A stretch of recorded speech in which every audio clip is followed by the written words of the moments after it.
안녕하세요. 진원장입니다. 어, 코로나19 방역대책 2.5 집합금지명령에 따라서 학원을 하지 못하고 지금 집콕에 하루를 보내봤습니다. 정말 우울하고 힘듭니다. 참 깝깝합니다. 그래서 제가 6월 달에 읽었던 책 한 권이 생각나서 이 동영상을 찍게 되었습니다.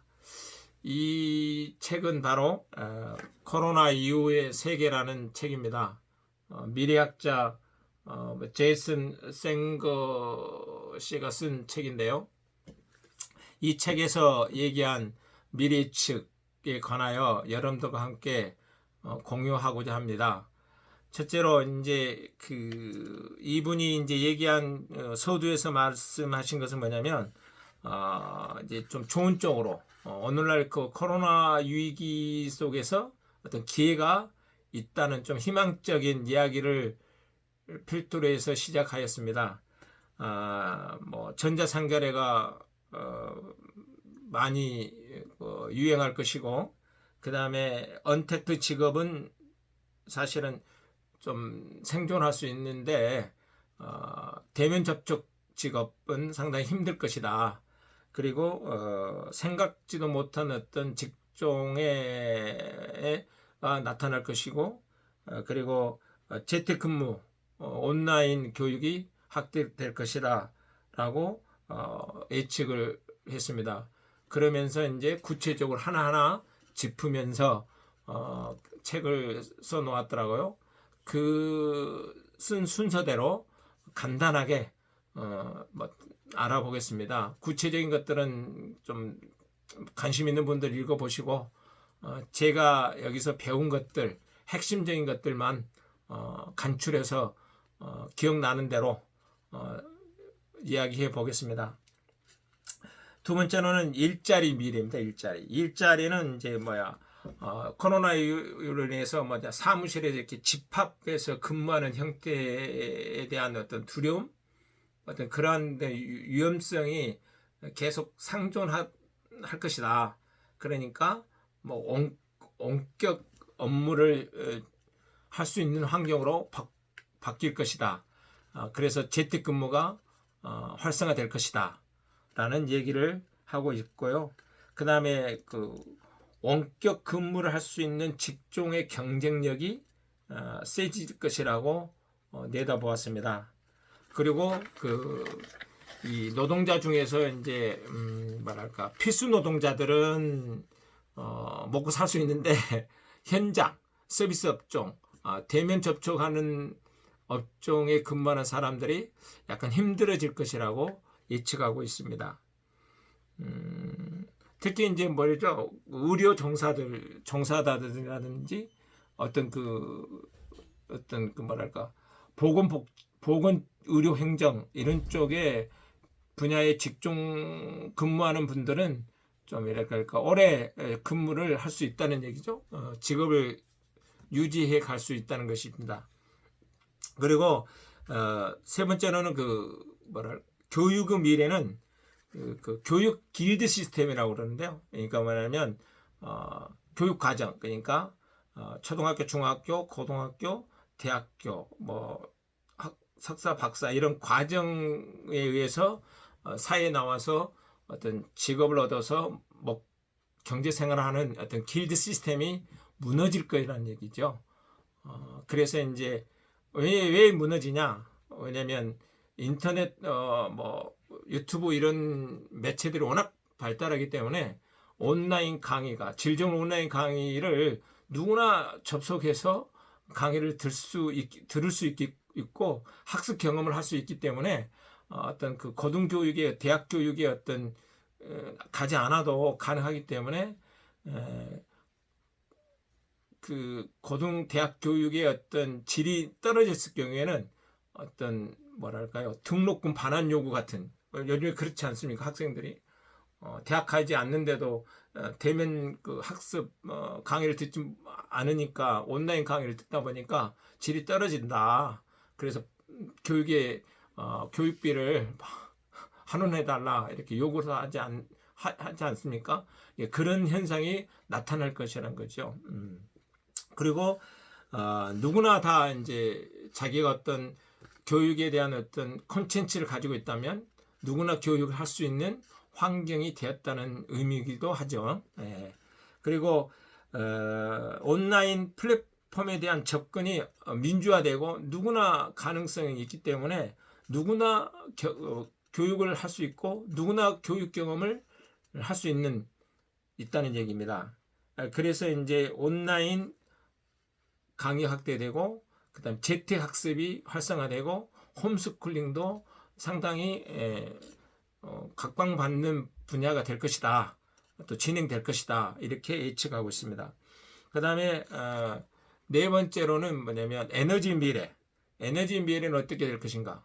에너지 미래는 주로 그 재택근무 쪽으로 많이 사람들이 살아가기 때문에 거기에 필요한 에너지는 수요가 계속 유지되지만 그렇지 않는 뭐 석유 원료라든지 화석 원료 같은 그쪽은 수요가 낮을 것이라 예측하고 있고 또 이렇게 환경 오염에 대한 어떤 관심, 탄소 배출 가스 문제라든가 그런 부분에 대해서 상당히 공기, 대기 오염 때문에 관심이 많기 때문에 미세먼지 이런 것 때문에 천연가스 쪽의 에너지는 수요가 계속 증가할 것이라고 예측하고 있습니다.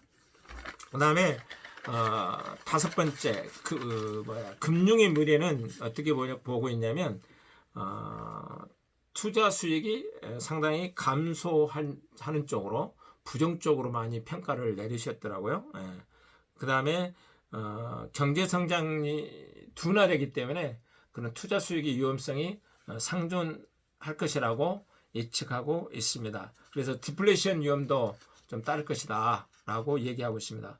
여섯 번째는 뭐냐면 통화정책 미래는 어떻게 보고 있냐면 중앙은행의 어떤 그 뭐랄까 대차지표의 증가 추이는 계속해서 확대될 것이다. 왜냐하면 복지정책이라든지 코로나 이후로 인한 어떤 재난기금 확대, 지출 이런 것들이 많이 되고 있기 때문에 중앙은행의 부담이 많이 확대될 것이다 라고 예측하고 있습니다.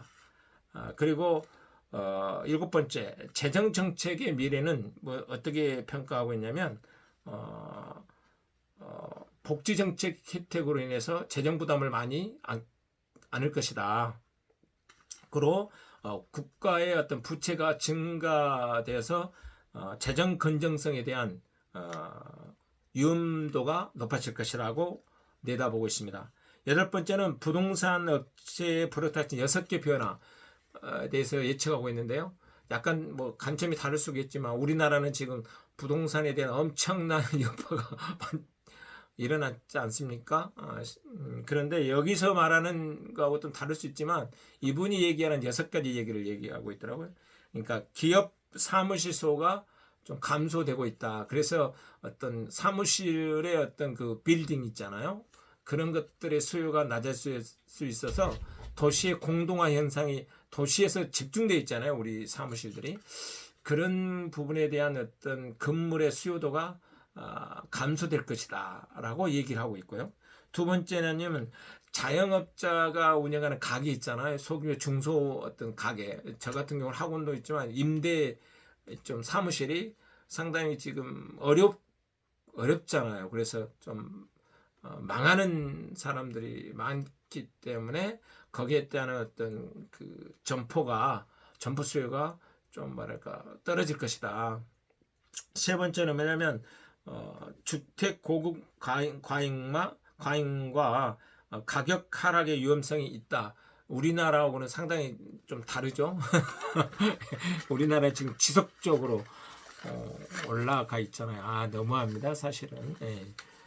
어떻게 집 한 채가 10억이니 막 15억, 18억. 진짜 말도 안 되는 세상에서 한 번도 경험하지 못한 나라에서 지금 살고 있습니다. 참 그런 거 보면 또 예전에 좋았던 것도 같아요. 집 한 채 2억 이 정도 3억 됐을 때 그 집 한 채를 살려고 열심히 노력하며 꿈을 꾸며 살았던 때가 뭐 저는 또 좋았던 것 같기도 합니다. 네.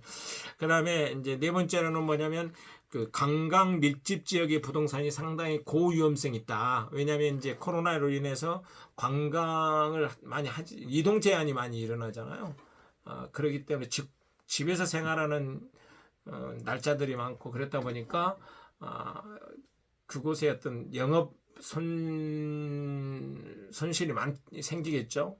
그래서 그쪽 부동산이 상당히 위험할 것이다. 라고 예측하고 있고요. 다섯 번째는 업무 공간에 대한 선호가 약간 변화가 된다. 그러니까 재택근무로 인해서 사무실보다는 어떤 그 도심에서보다는 도심에서 약간 떨어진 근교의 어떤 단독주택 있잖아요. 그런 쪽에 선호할 확률이 높아진다. 그래서 그 단독주택에서 자기 사무실 공간 있잖아요. 업무를 볼 수 있는 사무실 공간을 확보하면서 재택할 수 있는 그런 쪽의 일들을 원격 업무를 많이 보다 보면 그런 쪽의 단독주택이 선호할 수 있다고 보고 있습니다. 아홉 번째는 농업의 미래는 어떻게 평가를 내리고 있냐면 예측하고 있냐면 국가 안보 관점에서 이렇게 측면에서 얘기하고 있더라고요. 먹거리 전쟁이라고 그러잖아요. 국민들이 먹고 사는 것에 대해서는 상당히 중요하기 때문에 안보 관점에서 얘기하고 있는데 그런 측면에서 농업이 미래가 될 수 있고 또 관심을 많이 갖게 될 것이라고 예측하고 있습니다. 특히 그 농수산물의 그 직거래 서비스 있잖아요. 산지 직송 이런 쪽에 그 사업이 뭐랄까 발달할 것이고 또 먹거리에 대한 그 안전에 대한 어떤 그런 관심도 높아질 것이라고 예측하고 있습니다. 열 번째는 그 공급망의 미래라고 얘기하고 있는데요. 특히 이번에 우리가 코로나 19를 경험하면서 그 마스크 대란이 일어났지 않습니까? 그다음에 의료품 장비 쪽에서도 상당히 공급이 서로 간에 어려움을 겪었지 않습니까? 앞으로 이런 경우가 잦아질 것이라는 얘기죠. 그래서 국가 간의 어떤 그 긴장감도 많이 들을 것이라는 얘기죠. 그러다 보니까 식료품이라든지 유생용품 같은 경우 어떤 그 뭐랄까 거래 공급망이 제한될 수도 있다 이렇게 예측하고 있습니다. 그 다음에 11번째는 그 미디어 미래는 뭐 어떻게 예측하고 있냐면 주로 이제 그 예전에는 그 매스미디어 대중매체에서 일방적으로 이렇게 방송을 했지만 지금은 그 시대가 바뀌었기 때문에 개인 맞춤형 그 노출에 관련된 컨텐츠 방송물만 미디어만 각광을 받을 것이라는 얘기죠. 그러니까 개인이 자기의 필요한 정보 관심 분야의 어떤 그 뭐랄까요 방송만 본다는 얘기죠. 유튜브에서도 자기 관심 방송도 사실은 다 보지 않고 필요한 부분만 본다는 얘기죠. 그렇기 때문에 미디어는 거기에 맞춰서 그런 콘텐츠를 제작하고 그런 쪽으로 계속 진화할 것이라고 예측하고 있습니다. 특히 그 다음에 이제 그 12번째로 국제 관계의 미래는 좀 그 중국과 미국 간의 그 긴장 관계가 지속될 것으로 예측하고 있고 모든 국가가 자국민의 그 어떤 안정과 그다음에 자국민의 경제를 위해서 보호무역이랄까요? 자국 이익주의 어떤 그 경제 정책을 펼 가능성이 있고 외교 관계를 실리 외교를 많이 펼칠 것이라고 예측하고 있습니다. 13번째 국가 안보의 미래는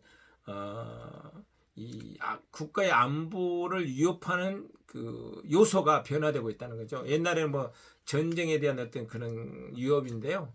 지금은 뭐랄까 이렇게 전염병과 같은 바이러스라든가 그다음에 안보에 관련된 어떤 그 먹거리 그다음에 여론 조작 그다음에 뭐그 필수품 의료품 그러나 시스템 뭐 이런 컴퓨터 시스템이죠. 이런 그 것들이 인터넷 개인 보호 시스템이라든지 국가 안보 시스템이 있잖아요. 이런 것들이 국가의 안보에 위협에 영향을 많이 줄 수 있다고 내다보고 있습니다. 14번째로는 그 정치의 미래에 대해서는 앞으로 그 국민들이 먹고 사는 것, 그 다음에 경제, 일자리 이런 것들이 정치에 영향을 많이 줄 것이다. 선거를 좌우할 것이라고 내다보고 있습니다. 15번째로는 리더십 미래에 대해서도 예측을 했는데요. 갈수록 그 리더십이 중요하다는 얘기죠. 리더의 한순간의 판단, 정책의 의사결정들이 국가에 미치는 영향, 전체 국민들의 어떤 갈 방향을 결정하는 데서 엄청난 좋은 영향과 나쁜 영향을 결과를 가져올 수 있다는 얘기죠. 그래서 상황 대응에 대한 리더십이 필수가 될 것이다. 그래서 리더를 잘 뽑아야, 국가 지도자를 잘 뽑아야 국민들의 어떤 그 평화와 안정과 번영과 나라의 어떤 질서 혼돈 이런 전체적인 것들이 잘 될 것이다 라고 예측하고 있습니다. 그 다음에 16번째로 언급한 것은 여행과 레이저의 미래에 대해서 얘기하고 있는데요. 좀 이쪽 분야는 조금 힘들 것이다. 코로나2로 인해서 이동 제한에 따라서 뭐 항공기도 많이 지금 그 여행자들이 엄청 줄어들었잖아요. 그래서 지금 엄청나게 영업 손실로 인해서 위기를 지금 경험하고 있는데요. 바로 그에 따라서 좀 뭐랄까 이쪽 분야가 참 힘들 것이다. 이렇게 예측하고 있습니다. 심각한 타격을 받을 것이라고 하고 있죠. 그리고 이제 왜냐하면 또 이렇게 사람들이 또 위험이 잠재적으로 공포랄까요, 두려움이 있기 때문에 어떤 이렇게 해외 여행이라든지 먼 거리로 가는 것에 대한 불안 심리가 있기 때문에 안 간다는 얘기죠. 그러다 보니까 더 심각한 뭐랄까 영향을 주는 것 같아요. 그러다 보니까 또 가고는 싶은 또 욕구가 있기 때문에 안전하게 할 수 있는 쪽으로 선택할 것이다. 그러다 보면 뭐 차로 이동할 수 있는 곳, 가족끼리라든지 연인들이라든지 이런 곳의 여행은 선호할 것이다. 그럼 그런 쪽의 관광 레저 사람은 어느 정도 이렇게 위기를 극복할 수 있을 것으로 예측하였습니다. 그 다음에 17번째로는 그 환경 사회 지배 구조의 미래는 어떻게 보았느냐. 그러니까 이제 그 한마디로 활동가 투자자들의 그 요구가 증가하면서 기업들에게 뭐 압력을 가하게 된다는 쪽으로 예측하고 있고요. 그 다음에 점점 그 활동가 투자들의 금융 분야에서도 좀 비중을 많이 차지하게 될 것이다 라고 예측하고 있습니다. 18번째로는 스타트업 미래에 대해서도 언급했는데요. 스타트업 쪽은 좀 뭐랄까 힘들다. 왜냐하면 그 자금 조달 위기가 많이 힘들어지기 때문에 좀 힘들 것이라고 이렇게 예측했습니다. 그러다 보니까 이제 스타트업 쪽은 그 성장보다는 어떤 수익 창출 쪽에 우선순위를 두고 생존할 수 있는 방법을 연구해야 된다라고 조언했더라고요. 그 다음에 19번째 마지막으로 이제 그 불황의 미래에 대해서 얘기를 했는데 좀 어렵다. 그렇지만 어려운 과정에서도 이 또한 지나가기 때문에 위기 속에서 기회를 찾은다면 긍정적 측면도 있을 것이다. 라고 얘기하면서 약간 뭐랄까 정리하는 차원에서 재택근무의 증가, 그다음 온라인 교육 확대, 의료 분야의 쏠림 현상, 공공보건 상황의 개선, 그 다음에 에너지 소비 및 탄소 배출량 절감이 한동안 이어질 것이라고 예측하고 있습니다. 뭐 부정적 측면 아까 언급했듯이 뭐 관광산업이란가 레저산업 이쪽은 상당히 부정적인 평가를 예측을 내다보았습니다. 그 다음에 국가가 부채가 증가할 것이고 지역과 산업경제가 약간 붕괴될 위험이 많이 나타날 것이다 라는 것으로 이제 얘기했고요. 그러면 우리는 어떻게 이 상황을 준비할 것인가? 그냥 있을 수가 없잖아요. 이분이 이제 내다보고 있는데 가장 중요한 것은 코로나19로 인해서 사랑하는 사람과 자기 자신을 보호해야 된다는 거죠. 우선 첫째 조건은 그래야 다음을 기약할 수 있기 때문에 그렇게 결론을 단순하게 맺는 경향이 있더라고요. 예. 그래서 그 사회적 거리두기라든지 정부 정책의 방역 지침에 따라서 확실히 협조하고 다음을 기회를 노려라 이런 쪽으로 결론을 맺었습니다. 그러면서 이제 또한 그 이 기회를 엿볼 수 있도록 스스로 이렇게 말할까 지경을 넓히고 준비를 하라는 얘기죠. 준비. 특히 이제 저 같은 경우는 저도 이제 미래에 대해서 지금 엄청 준비하기 위해서 책을 많이 읽는데 역시 책을 많이 읽고 미래가 어떻게 될 것인가 뭐 예측하고 준비하는 것이 준비할 수밖에 없다 라고 생각이 듭니다. 오늘 뭐 열심히 이렇게 그 이분이 말씀하신 코로나 이후 세계에서 언급한 미래 예측에 대해서 여러 가지를 알아봤는데 도움이 되었으면 구독과 좋아요를 많이 눌러주시기 바랍니다. 다음에 또 다른 책으로 여러분들과 만나 뵙으면 좋겠습니다. 감사합니다.